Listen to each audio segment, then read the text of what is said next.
Teraz si nalepíme gumový rámik, pokiaľ ho teda budeš používať. Je možné, že gumový rámik nechceš používať, v tom prípade môžeš prejsť na ďalšie video a lepiť rovno podrážku, ale v tomto videu teda ti ukážem, ako na to. Ten gumový rámik bude nalepený týmto spôsobom.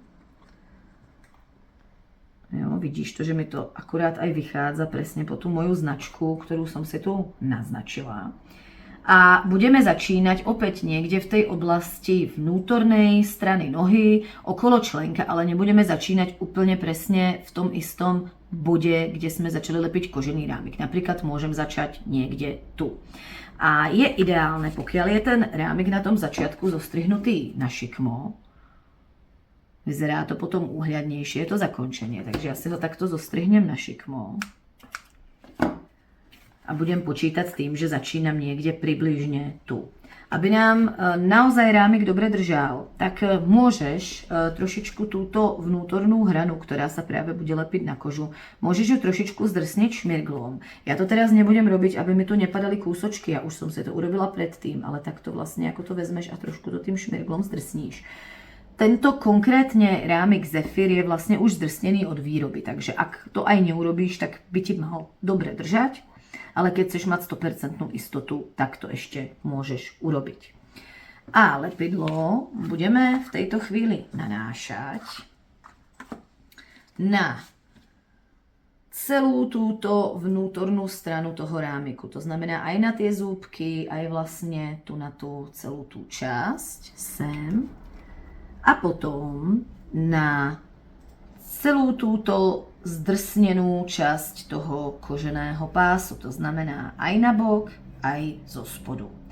Na kožu budem nanášať 2 vrstvy lepidla a na rámik mi stačí 1 vrstva lepidla. Takže idem na to.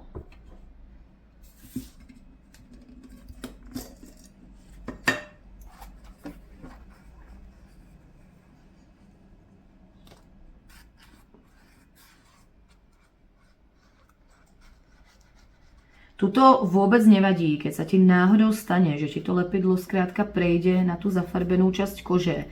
Nie je nič jednoduchšie, ako to potom surovou gumou odstrániť, takže z toho si absolútne nemusíš robiť žiadny stres, ak sa to stane. Dôležité je, aby tam to lepidlo naozaj všade bolo, aby nám ten gumový rámik dobre držal.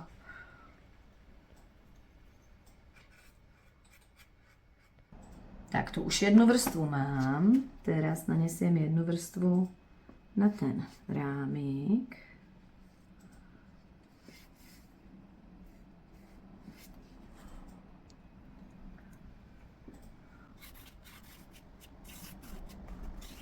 A vlastne aj na túto skosenú hranu. Ja ho potom po nalepení zastrihnem na optimálnu veľkosť a nanesiem to lepidlo aj na tú druhú hranu, aby mi ten rámik vlastne držal dobre prilepený naozaj aj z boku.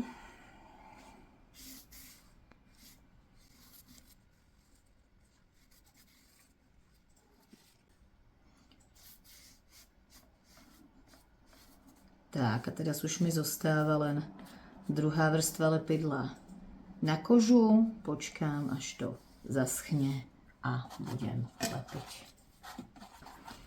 Tak a keď máme lepidlo zaschnuté, tak opäť zaktivujeme ho teplom, napríklad fénom a budeme lepiť. Takže ja si to teda najprv zaktivujem.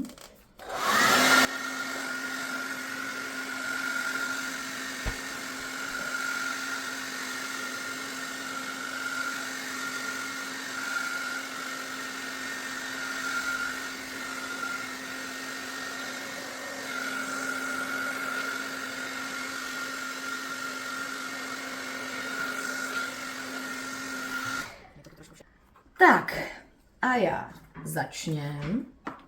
A začnem na tej vnútornej hrane nohy, niekde ale nie úplne na tom istom mieste, kde je prekryv toho koženého rámika.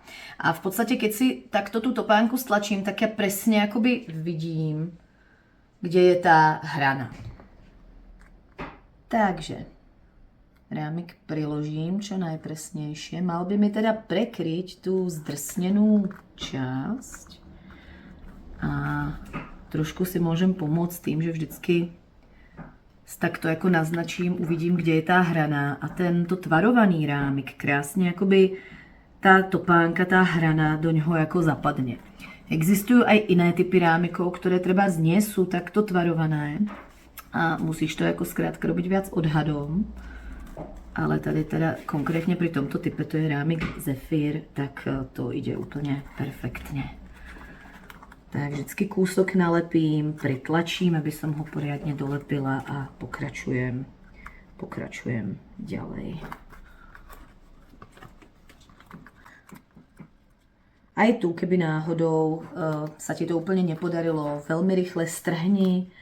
Pokiaľ sa pri tom poškodí lepidlo, tak doplň ešte vrstvičku lepidla, prípadne odstráň nejaké nadbytočné staré lepidlo a skrátka nechaj zaschnúť a pokračuj. Jo, niekedy sa to môže stať.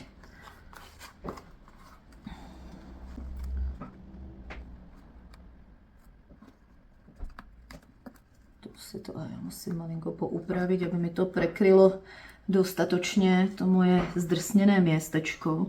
Ono niekedy sa stane, že aj ten kožený rámik nenalepíš úplne na 0,5 mm presne podľa tej línie a už vlastne to spôsobí to, že aj ten, že vlastne ti treba strčí trošičku vyššie tá zdrsnená časť. Takže tam je skrátka veľa faktorov, ktoré to môžu ovplyvniť. Takže ja som sa dostala už takmer na koniec. Teraz, keď som na konci, si odstrihnem vlastne ten koniec znova na šikmo, tak aby tie konce do seba zapadly. Na ten odstrihnutý druhý koniec nanesiem lepidlo a ešte to potom následne dolepím, až to trošku zaschne. Takže ja sa pokúsim to zastrihnúť vlastne v rovnakom úhle, ako to mám tu. Ešte to úplne teda nejdem lepiť dovnútra, pretože by sa mi to tam nalepilo bez toho, aby sa tie konce rámika nalepili k sebe. Skrátka nanesiem si takto trošičku lepidla a dolepím to ešte za chvíľočku, až mi to lepidlo zaschne. Tak a teraz ešte na záver vlastne tam ten gumený rámik zastrčím, aby sa mi prilepil. Niekedy sa stane, že to nie je odstrihnuté úplne ideálne, že ti to tam skrátka nepasuje tak dokonale, ako si predstavuješ, ale je to skrátka jeden z tých dôvodov, prečo sa to lepí na tej vnútornej hrane nohy, aby to skrátka nebolo na prvý pohľad viditeľné. Ale ja si myslím, že takto je to napríklad v poriadku.